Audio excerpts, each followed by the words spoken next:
Hello students, welcome to our channel Study Smart Education. நம்ம சேனல்ல வந்து பாத்தீங்கன்னா 12th ஸ்டூடெண்ட்ஸ்க்கான சயின்ஸ் ஸ்ட்ரீம்ஸ்ல இருக்கிற எல்லா சப்ஜெக்ட்ஸையும் subject wise important questions tips tricks எல்லாத்த பத்தியும் நம்ம சேனல்ல பார்ப்போம். அப்கமிங் வீடியோஸ் தெரிஞ்சுக்கிறதுக்கு நம்ம சேனலை சப்ஸ்கிரைப் பண்ணிக்கோங்க.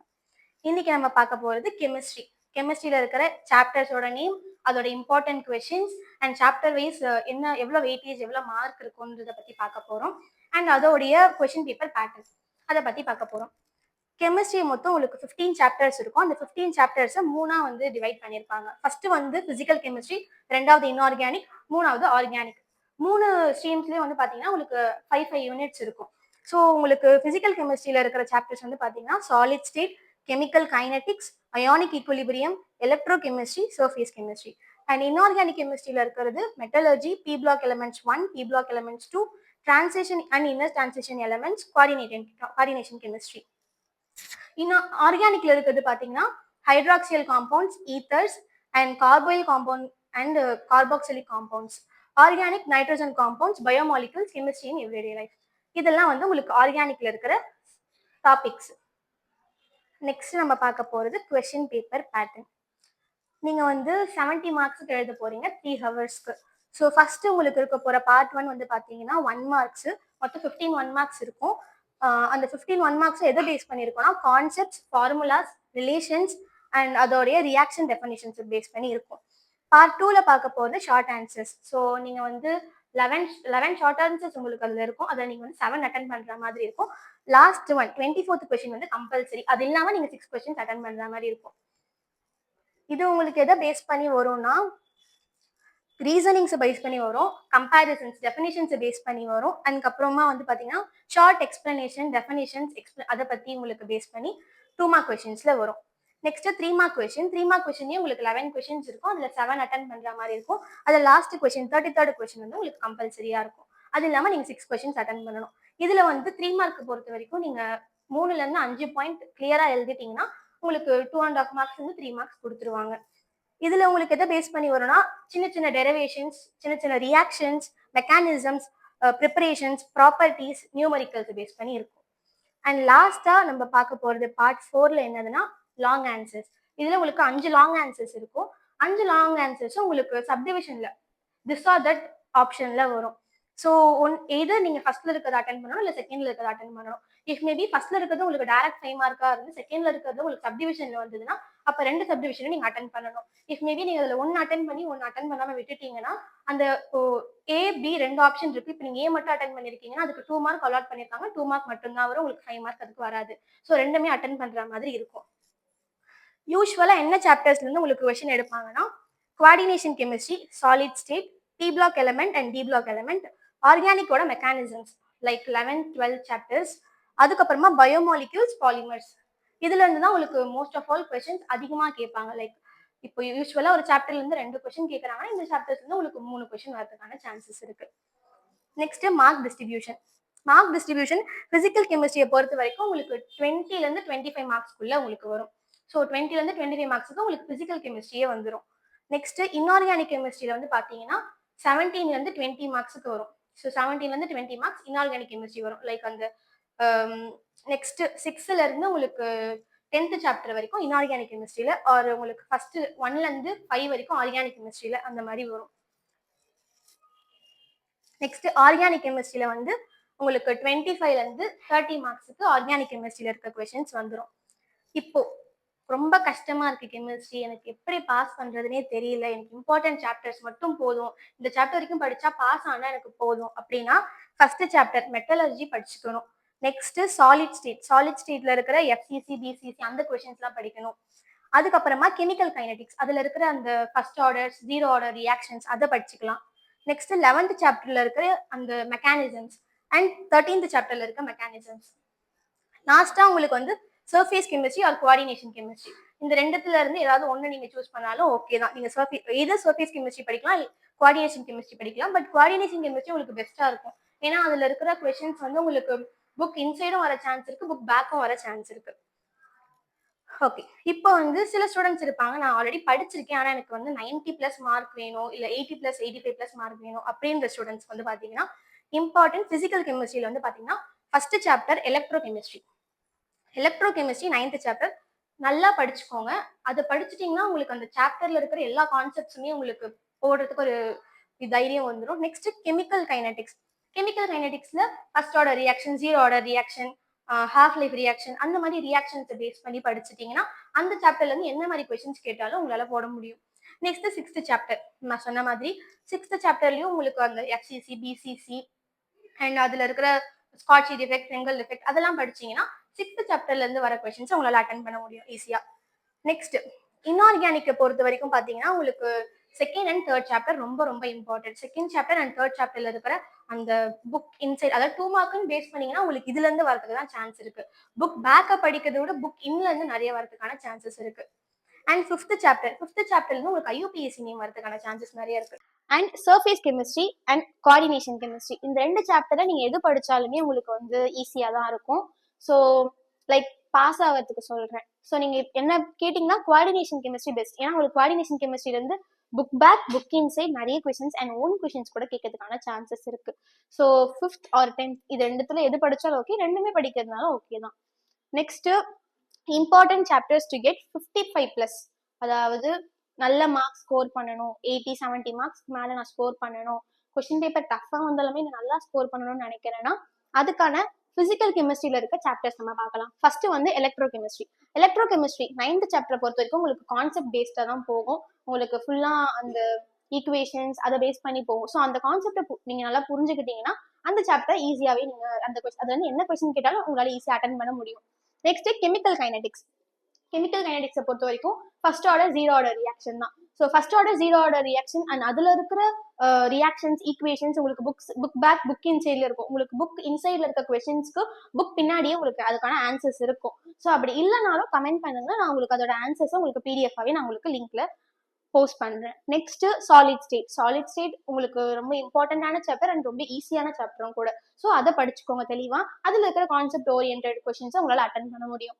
நெக்ஸ்ட் இன்ஆர்கானிக் கெமிஸ்ட்ரியை பொறுத்த வரைக்கும் உங்களுக்கு second and third chapter first ரொம்ப இம்பார்ட்டன்டான சாப்டர். ஏன் அப்படி சொல்றேன்னா அதுல வந்து தியரின்னு பாத்தீங்கன்னா அதுலதான் உங்களுக்கு நிறைய தியரிஸ் இருக்கும், அதே டைம்ல ஈக்குவேஷன்ஸுமே இருக்கும். சின்ன சின்ன மெக்கானிசம், சின்ன சின்ன ஈக்குவேஷன்ஸ் எல்லாமே உங்களுக்கு செகண்ட் அண்ட் தேர்ட் சாப்டர்ல தான் இருக்கும். ஸோ நீங்க இன்ஆர்கானிக்னு படிக்க ஸ்டார்ட் பண்றீங்கன்னா first chapter, second chapter, third chapter இந்த 3 சாப்டர் நல்லா படிச்சுக்கோங்க தரோவா. ஓகேங்களா? Next 5th chapter coordination chemistry. Same coordination chemistry பொறுத்த வரைக்கும் உங்களுக்கு ஐயூபேக் நேம் வந்து ரொம்ப ரொம்ப இம்பார்ட்டன்ட். ஸோ அதுல பேஸ் பண்ணி உங்களுக்கு ஓன் கொஸ்டின் கேட்கறதுக்கான சான்சஸும் இருக்கு. அதே மாதிரி இது கொஞ்சம் கஷ்டமும் கூட. ஸோ நிறைய ப்ராக்டிஸ் பண்ணீங்கன்னா அந்த சாப்டர் உங்களுக்கு ரொம்ப ஈஸியா இருக்கும். Next 4th chapter d block elements. உங்களுக்கு அதில் ஆந்தனைட் கான்ட்ராக்ஷன் அண்ட் அதோட டிஃபரன்ஷியேஷன் அந்த மாதிரி கொஸ்டின்ஸ் கேட்கறதுக்கான சான்சஸ் நிறைய இருக்கு. ஸோ 4th சாப்டர் இன்ஆர்கானிக்ல ரொம்ப இம்பார்ட்டன்ட். நெக்ஸ்ட் ஆர்கானிக்கை பொறுத்த வரைக்கும் உங்களுக்கு 3 சாப்டர் தான். 11th chapter, 12th chapter and 13th chapter. இந்த 3 சாப்டர்ல இருக்க மெக்கானிசம்ஸ் நீங்க ஃபுல்லா போட்டு பார்த்தாலே அதுல இருந்து உங்களால டைரக்ட் 5 மார்க் அட்டன் பண்ண முடியும், சப்டிவிஷன்ஸ்ல வர 2 மார்க் 3 மார்க்ஸ் உங்களால அட்டன் பண்ண முடியும். ஸோ ப்ராக்டிஸ் நிறைய பண்ணணும். நீங்க ஆர்கானிக்கை பொறுத்த வரைக்கும் நிறைய ப்ராக்டிஸ் பண்ணும்போது உங்களுக்கு நல்ல ஞாபகம் வரும்.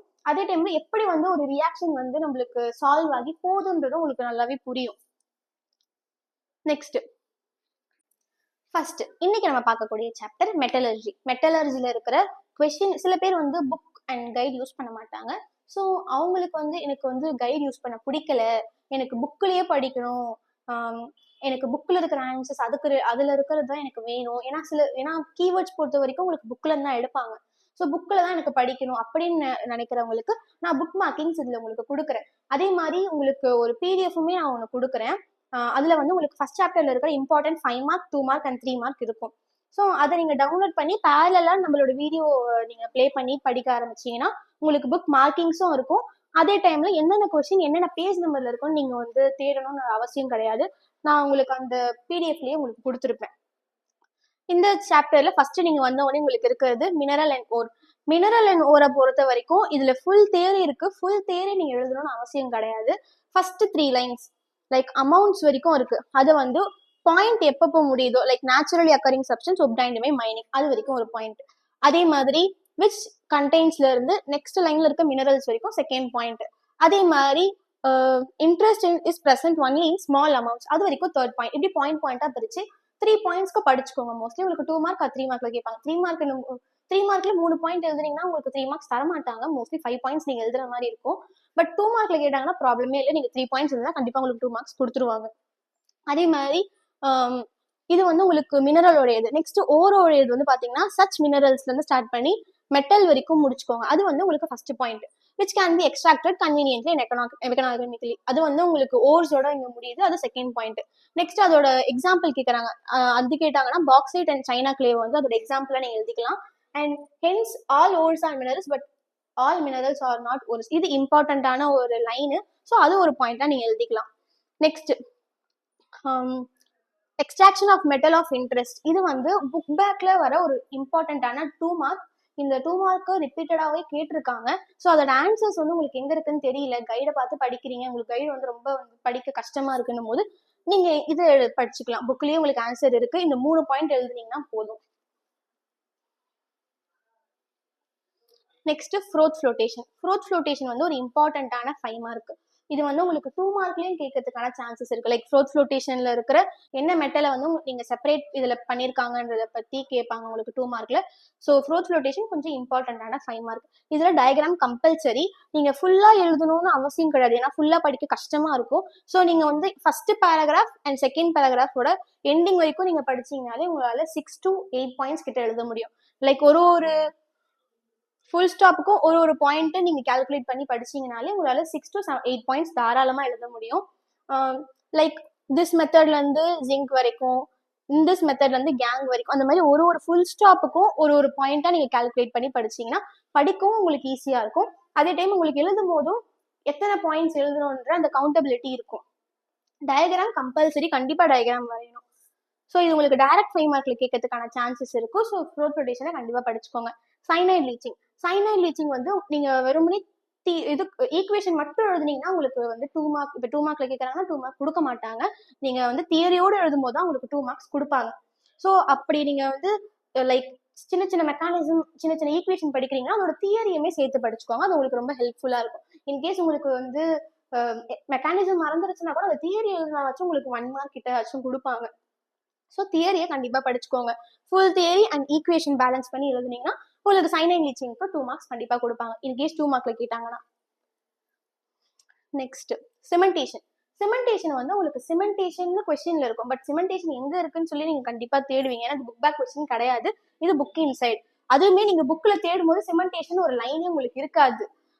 அப்போ நீங்க வந்து தேடுறீங்க, அப்படி உங்களுக்கு எங்க இருக்குன்னு தெரியலனா பேஜ் நம்பர் 5ல ஸ்டார்டிங்லயே இருக்கும், எண்டிங்ல சிமெண்டேஷன் முடியும். ஸோ அந்த கொஸ்டின் தான் வந்து சிமெண்டேஷனுடைய answer. Same as usual theory with ஈக்குவேஷனோட எழுதுறது best. Magnetic separation. Magnetic separation ஒரு இம்பார்ட்டன்டான 5 மார்க் தான், உங்களுக்கு 2 மார்க்ல கேட்கவும் சான்ஸ் இருக்கு. லைக் எப்படி செப்பரேட் பண்ணுவாங்க, என்ன மெட்டலை செப்பரேட் பண்ணுவாங்க, என்ன மாதிரி ப்ராசஸ்ல செப்பரேட் பண்ணுவாங்க, அந்த மாதிரி கொஸ்டின்ஸ் உங்களுக்கு கேட்கறதுக்கான சான்ஸ் இருக்கு. மேக்னெட்டிக் செப்பரேஷன் வந்து கண்டிப்பா டயக்ராம் வரையும் 5 மார்க்கை பொறுத்த வரைக்கும். அண்ட் தியரி வந்து உங்களுக்கு ஈஸியா தான் இருக்கும், நீங்க படிச்சீங்கனாலே புரியுற மாதிரி தான் இருக்கும் theory. So magnetic separation 5 mark படிக்கிறீங்க, இந்த சாப்டர்ல 5 மார்க்ஸ் படிக்கிறீங்கன்னா மேக்னெட்டிக் செப்பரேஷனை கண்டிப்பா படிச்சுக்கோங்க. கால்சினேஷன் வந்து உங்களுக்கு பப்ளிக்ல கேட்ட ஒரு 2 மார்க். ஸோ இதுவுமே இம்பார்ட்டன்டான கொஸ்டின் தான். இது நீங்க ஃபுல் தியரி எழுதணும்னு அவசியம் கிடையாது. இந்த 2 equation like PbCO3 and CaCO3 இந்த 2 ஈக்குவேஷன் எழுதிக்கோங்க. அண்ட் இந்த பாயிண்ட் கால்சினேஷன் ஸ்டார்ட் ஆகி ஏர் வரைக்கும் ஒரு பாயிண்ட், அண்ட் திஸ்ல இருந்து ஏர் வரைக்கும் ஒரு பாயிண்ட். டியூரிங் கால்சினேஷன் என்ன ஆகுது, கால்சினேஷன் முடியும் போது என்ன ஆகுது, அந்த 2 பாயிண்ட்டையும் 2 ஈக்குவேஷன் எழுது. இந்த தியரி எழுதி இந்த 2 ஈக்குவேஷன் அண்ட் இந்த தியரி எழுதுனீங்கன்னா உங்களுக்கு 2 மார்க்ஸ் கொடுப்பாங்க. கால்சினேஷனுக்கு ஒரு இம்பார்ட்டன்டான 2 மார்க்ஸ், ஸோ படிச்சுக்கோங்க. ஸ்மெல்டிங்க்கு வந்து நீங்க ஃபுல் தியரி அதே மாதிரி எழுதணும்னு அவசியம் கிடையாது. லாஸ்ட் ஒரு லைன் மட்டும் எழுதணும். The oxide of iron can be reduced by carbon monoxide. Carbon மோனாக்சைடுனால அது ரெடியூஸ் பண்ணப்படுது. அதோட ஈக்குவேஷனை கிளியரா எழுதிக்கோங்க. இந்த ஆரோ மார்க் அந்த இதுவெல்லாம் கரெக்டா போட்டுக்கோங்க, அதோட யூனிட்ஸ் எல்லாம். ஸோ ஸ்மெல்டிங்மே ஒரு இம்பார்ட்டன்டான 2 மார்க் தான். ஆட்டோ ரிடக்ஷன் வந்து உங்களுக்கு 2 மார்க்ல கம்பல்சரியில கேட்கக்கூடிய ஒரு கொஸ்டின். இதுல நீங்க தியரி இன்கேஸ் உங்களுக்கு மறந்து போச்சு, உங்களுக்கு ஈக்குவேஷன் மட்டும் தான் ஞாபகம் இருக்குன்னா ஈக்குவேஷன் எழுதுனீங்கனாலே உங்களுக்கு 2 மார்க்ஸ் கொடுப்பாங்க. ஸோ ஆட்டோ ரிடக்ஷன் ஒரு இம்பார்ட்டன்டான 2 mark. Limitations of Ellingham diagram. இது உங்களுக்கு வந்து 2 பாயிண்ட்ஸ் தான் புக்லயே கொடுத்துருக்காங்க. ஸோ பிடிஎஃப்மே உங்களுக்கு 2 பாயிண்ட்ஸ் தான் இருக்கும். இது வந்து உங்களுக்கு 2 மார்க் ஆர் 3 மார்க்ல கேட்கறதுக்கான சான்ஸ் இருக்கு. 2 மார்க்ல கேட்டாங்கன்னா ப்ராப்ளம் இல்லை, 2 பாயிண்ட் எழுதிருங்க. 3 மார்க்ல கேட்கறாங்கன்னும் போது இந்த ஃபர்ஸ்ட் பாயிண்டே நீங்க ஸ்பிளிட் பண்ணி கூட 2ஆ எழுதிக்கலாம். ஸ்ப்ளிட் பண்ணி 3 பாயிண்டா எழுதிக்கோங்க limitations of Ellingham diagram. So அப்போ உங்களுக்கு 3 மார்க் கண்டிப்பா கொடுப்பாங்க. ஏன் அப்படி சொல்றேன்னா புக்லயும் உங்களுக்கு 2 பாயிண்ட் தான் இருக்கு. நீங்க ஸ்ப்ளிட் பண்ணி 3 பாயிண்டா எழுதினாலே உங்களுக்கு 3 மார்க் கொடுத்துருவாங்க. 5 பாயிண்ட் எழுதினாதான் 3 மார்க் கொடுப்பாங்க. புக்ல என்ன ஆன்சர் இருக்கோ அதுக்கு 3 மார்க் கொடுக்க தான் செய்வாங்க. Hall Heroult process. Hall Heroult ப்ராசஸை பொறுத்த வரைக்கும் அது கொஞ்சம் டஃப்பான கொஸ்டின். நிறைய பேருக்கு அந்த கொஸ்டின் வந்து அவ்வளோ ஈஸியா புரியாது. ஏன்னா அதோட ஈக்குவேஷன் வந்து பேலன்ஸ் பண்றது கொஞ்சம் கஷ்டமா இருக்கும். அதோட தியரி வந்து கொஞ்சம் கன்ஃபியூசிங்கா இருக்கும். நீங்க இந்த சாப்டர்ல இருக்கிற எல்லா கொஸ்டினும் படிச்சுட்டீங்க, வேற ஏதாவது கொஸ்டின் படிக்கணும்னு நினைக்கிறீங்கன்னா ஹால் ஹெரால்ட் ப்ராசஸ் படிச்சுக்கோங்க. அது ஒரு இம்பார்ட்டன்டான 5 மார்க் கொஸ்டின். லிக்வேஷன் வந்து பாத்தீங்கன்னா இதுல நான் உங்களுக்கு மார்க் பண்ணல, பட் லிக்வேஷனுமே ஒரு இம்பார்ட்டன்டான 2 மார்க் கொஸ்டின். இது வந்து பப்ளிக்ல கேட்ட கொஸ்டின். ஸோ லிக்வேஷனுமே படிச்சுக்கோங்க. இன்கேஸ் நீங்க நிறைய கொஸ்டின்ஸ் ஃபர்ஸ்ட் சாப்டர்ல இருந்து நீங்க படிக்கிறதா இருக்கீங்க, புக் இன்சைட் படிக்கிறதா இருக்கீங்கன்னா லிக்வேஷன் கண்டிப்பா படிச்சுக்கோங்க. Zone refining. எப்படி ஃப்ரோத் ஃப்ளோட்டேஷன் இம்பார்ட்டன்டான கொஸ்டினோ அதே மாதிரி ஜோன் டிஃபைனிங் ஒரு இம்பார்ட்டன்டான கொஸ்டின். இதுல இருக்கிற இந்த ஃபுல் தியரியை நீங்க எழுதிங்கனாலே உங்களுக்கு 5 மார்க்ஸ் வந்துடும். அதே மாதிரி ஃபுல்லா பேராகிராஃப் மாதிரி எழுதாம பாயிண்ட் போட்டு எழுதும் போது உங்களுக்கு மார்க்ஸ் கொடுக்கறதுக்கான சான்சஸ் நிறைய இருக்கு. அதே மாதிரி நீட்டா கிளியரா எழுதுங்க. ரொம்ப வந்து பேஜ் கம்மி பண்ணி எழுதாம நல்லா தாராளமா பெருசா எழுதுங்க process. மான்ஸ் process for refining nickel. மான்ஸ் process வந்து பாத்தீங்கன்னா உங்களுக்கு டைரக்டா மான்ஸ் ப்ராசஸ்னு கொஸ்டின் பேப்பர்ல தரமாட்டாங்க. வெறுமனே ரீஃபைனிங் ஆஃப் நிக்கல்னு கேட்பாங்க. அப்ப ரீஃபைனிங் ஆஃப் நிக்கல்னு இருக்கும்போது நிறைய ஸ்டூடெண்ட்ஸ் படிச்சிருப்பாங்க இந்த கொஸ்டின். படிச்சுட்டு ரீஃபைனிங் ஆஃப் நிக்கல் போது ரீஃபைனிங் ஆஃப் நிக்கல் எப்படி எழுதுது அப்படின்னு சொல்லி யோசிப்பாங்க. அது மான்ஸ் ப்ராசஸ் தான். ஜஸ்ட் அந்த இது என்ன கொஸ்டின் கொடுத்துருக்காங்களோ தெளிவா படிங்க. இங்க ரீஃபைனிங் ஆஃப் நிக்கல் கொடுத்துருக்காங்க, அது தெளிவா படிங்க. ஸோ கொஸ்டின் பேப்பர்ல ரீஃபைனிங் ஆஃப் நிக்கல்னு கேட்கறாங்க, மான்ஸ் ப்ராசஸா தான் இருக்கும். ஸோ உங்களை கன்ஃபியூஸ் பண்ணிக்காதீங்க. ஃபுல் தியரியுமே எழுதணும். அதே மாதிரி 2 ஈக்குவேஷனுமே கம்பல்சரி எழுதணும். தியரி அண்ட் ஈக்குவேஷன் கம்பல்சரி எழுதணும். ஸோ உங்களுக்கு 3 மார்க்ல கேட்டாங்கன்னா அப்ப நீங்க இந்த 2 ஈக்குவேஷன் பிளஸ் தியரி எழுதும் போது உங்களுக்கு 3 மார்க்ஸ் கொடுத்துருவாங்க. இதே மாதிரி தான் சேம் வேன் ஆர்க்லி மெத்தட். இது வந்து உங்களுக்கு பப்ளிக்ல 2025 பப்ளிக்ல கேட்ட கொஸ்டின். எப்படி கேட்டிருந்தாங்கன்னா ரீஃபைனிங் ஆஃப் ஜெர்கோனியம்னு மட்டும் கேட்டிருந்தாங்க. ஸோ அப்படி கேட்கும்போது நிறைய ஸ்டூடெண்ட்ஸ் வந்து கன்ஃபியூஸ் ஆயிருந்தாங்க. ரீஃபைனிங் ஆஃப் ஜெர்கோனியம் எப்படி பண்றது, அப்படி ஏதாச்சும் இருக்கா அப்படின்னு சொல்லி யோசிச்சாங்க. அது வந்து வேன் ஆர்க்லி மெத்தட் தான். அதே மாதிரி சேம் இந்த 2 ஈக்குவேஷன் வித் தியரியோட எழுதணும். ஃபுல் தியரி உங்களுக்கு படிக்க கஷ்டமா இருந்துச்சுன்னா அட்லீஸ்ட் ஃபர்ஸ்ட்ல இருக்க இந்த பேராகிராஃப் மட்டும் எழுதிட்டு அண்ட் 2 ஈக்குவேஷன் போட்டீங்கன்னா உங்களுக்கு 3 மார்க்ஸ் கொடுத்துருவாங்க. Next applications. இந்த சாப்டர்ல அப்ளிகேஷன்ஸ் பொறுத்த வரைக்கும் ஜிங்க் வந்து ஃபர்ஸ்ட் படிச்சுக்கோங்க. ஜிங்க் ரொம்ப இம்பார்ட்டன்டான ஒரு அப்ளிகேஷன்ஸ் இருக்கிற ஒரு கொஸ்டின் இந்த சாப்டர்ல. இதுல உங்களுக்கு 4 பாயிண்ட்ஸ் இருக்கு. 2 மார்க்ல கேட்டாங்கன்னா நீங்க 4 பாயிண்ட்ஸ் எழுதுற மாதிரி இருக்கும். 3 மார்க்ல கேட்கறாங்கன்னும் போது நீங்க இது இன்னும் பெருசா எழுதுற மாதிரி இருக்கும். பட் மோஸ்ட்லி 3 மார்க்ல கேட்க மாட்டாங்க அப்ளிகேஷன்ஸ். கேட்டா உங்களுக்கு செகண்ட் தேர்ட் சாப்டர்ல நிறைய இருக்கு. ஸோ இது உங்களுக்கு 2 மார்க்ல தான் கேட்கறதுக்கான சான்சஸ் நிறைய இருக்கு. இன்கேஸ் 2 மார்க்ல கேட்டாங்கன்னா 4 பாயிண்ட்டுமே எழுதுங்க. அதே மாதிரி இங்க உங்களுக்கு போல் பண்ணி கொடுத்துருப்பாங்க கேல்வனைசிங் அந்த மாதிரின்ட்டு. அப்படி கொடுக்கும்போது அதோட மீனிங் என்ன தெரியலன்னா அது ப்ரொடெக்டிங் மெட்டல். அது வந்து ஜிங்க் வந்து ஒரு ப்ரொடெக்ட் பண்ற மெட்டல். ஸோ அதுக்கான இதுதான் அப்படி கேல்வனைசிங் அந்த மாதிரி வேர்ட் சேஞ்ச் பண்ணி கெமிக்கல் அதாவது கெமிஸ்ட்ரியோட அந்த பேசிஸ்ல கொடுத்துருப்பாங்க. ஸோ உங்களுக்கு புரியலன்னா ஜஸ்ட் அது கூகுள்ல சர்ச் பண்ணியோ அந்த மாதிரி இது பண்ணி மீனிங்கை தெரிஞ்சுக்கிட்டு அதுக்கப்புறம் படிங்க. அதே மாதிரி நெக்ஸ்ட் இதுல இருக்கிற அடுத்த அப்ளிகேஷன்ஸும் படிச்சுக்கோங்க. Applications of aluminium, applications of F E, applications of copper. அதோட அப்ளிகேஷன்ஸுமே ஜஸ்ட் கோ த்ரூ பண்ணிக்கோங்க. உங்களுக்கு தெரியுதோ தெரியலையோ சும்மா ஒரு கிளான்ஸ் பார்த்து வச்சுக்கோங்க. இன்கேஸ் கேட்டாங்கன்னா உங்களுக்கு அப்போ அது ஹெல்ப்ஃபுல்லா இருக்கும். ஓகே, ஃபர்ஸ்ட் சாப்டரை பொறுத்த வரைக்கும் இதெல்லாம் தான் உங்களுக்கு இம்பார்ட்டன்டான 5 மார்க், 2 மார்க் அண்ட் 3 மார்க். இதுல வேற ஏதாவது கொஸ்டின்ஸ் நான் ஆட் பண்ணாம விட்டுருந்தேன்னா கமெண்ட்ஸ்ல சொல்லுங்க. அதே மாதிரி இந்த சாப்டர்ல வேற ஏதாவது உங்களுக்கு தெரியணும் அப்படின்னாலும் நீங்க சொல்லுங்க. இந்த சாப்டரோட full question with page number, ஆன்சரோட பேஜ் நம்பரோட உங்களுக்கு நான் பிடிஎஃப் வந்து டிஸ்கிரிப்ஷன்ல கொடுக்குறேன். ஸோ பிடிஎஃப் நீங்க ஜெராக்ஸ் நீங்க எடுத்து வச்சு அதை படிச்சுக்கலாம். நெக்ஸ்ட் வீடியோல வந்து பாத்தீங்கன்னா நம்ம செகண்ட் சாப்டரை பத்தி பார்க்கலாம். ஸோ அது நெக்ஸ்ட் அப்டேட்ஸ் தெரிஞ்சுக்கிறதுக்கு நம்ம சேனலை சப்ஸ்கிரைப் பண்ணிக்கோங்க. தேங்க்யூ.